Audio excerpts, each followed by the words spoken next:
Hello friends, আসসালামু আলাইকুম। আশা করছি যে যার অবস্থান থেকে অনেক ভালো আছেন।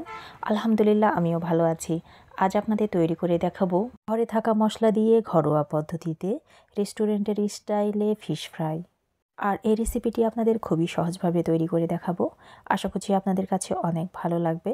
আর ভালো লাগলে অবশ্যই আমার চ্যানেলটি সাবস্ক্রাইব করে নিয়মিত চ্যানেলের সাথেই থাকবেন। তো আর কথা বাড়াচ্ছি না, চলে যাচ্ছি মূল রেসিপিতে। এখানে আমি একটি বড় সাইজের পুঁটি মাছ নিয়েছি।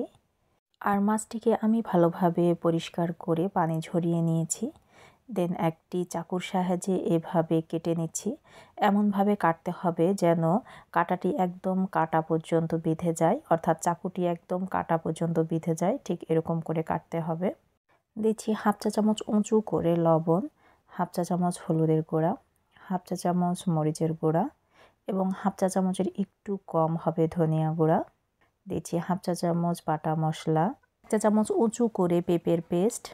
মাছ ভাজিতে পেঁপে পেস্ট ব্যবহার করলে মাছটি খুব তাড়াতাড়ি সেদ্ধ হয়। দিচ্ছি একটি লেবুর 2 ফালির রস। আর সেই সাথে দিয়ে দিচ্ছি পরিমাণ মতো সরিষার তেল। এখানে আপনারা অবশ্যই সরিষার তেল ব্যবহার করবেন, এতে করে সুন্দর ফ্লেভার বের হবে। এখন সবগুলো মশলাকে আমি হাত দিয়ে মাখিয়ে মাছের যে ভেতরে কাটা কাটা অংশ আছে তার ভেতর এভাবে লাগিয়ে নেব।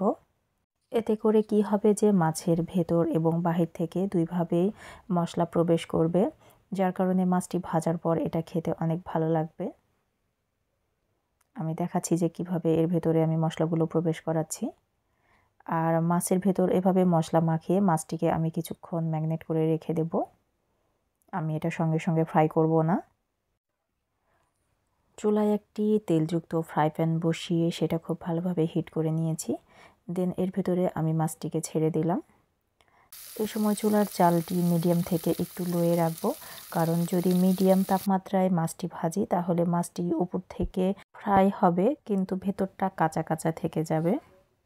মাছের 2 পাশ ভাজা হয়ে গেছে। এখন পিঠ আর পেট ভেজে নেওয়ার জন্য আমি 2টি খুন্তি ব্যবহার করে এভাবে ধরে থাকবো কিছুক্ষণ।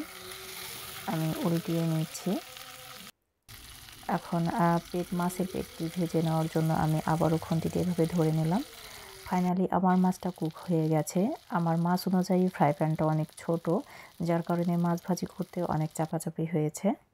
এখন আমি পরিবেশন করে দেখাচ্ছি যে কতটা সুন্দর হয়েছে লুকিং। আমি এখানে পুঁটি মাছ ব্যবহার করেছি, তবে আপনারা চাইলে যে কোনো কাঁটাযুক্ত মাছ এভাবে ভেজে নিতে পারেন। সেম টেস্ট পাওয়ার জন্য আপনাকে সেম সিস্টেম ফলো করতে হবে। সবার সুস্থতা কামনা করে এবং আগামী রেসিপি দেখার আমন্ত্রণ জানিয়ে আজকের মতো বিদায় নিচ্ছি। আল্লাহ হাফেজ।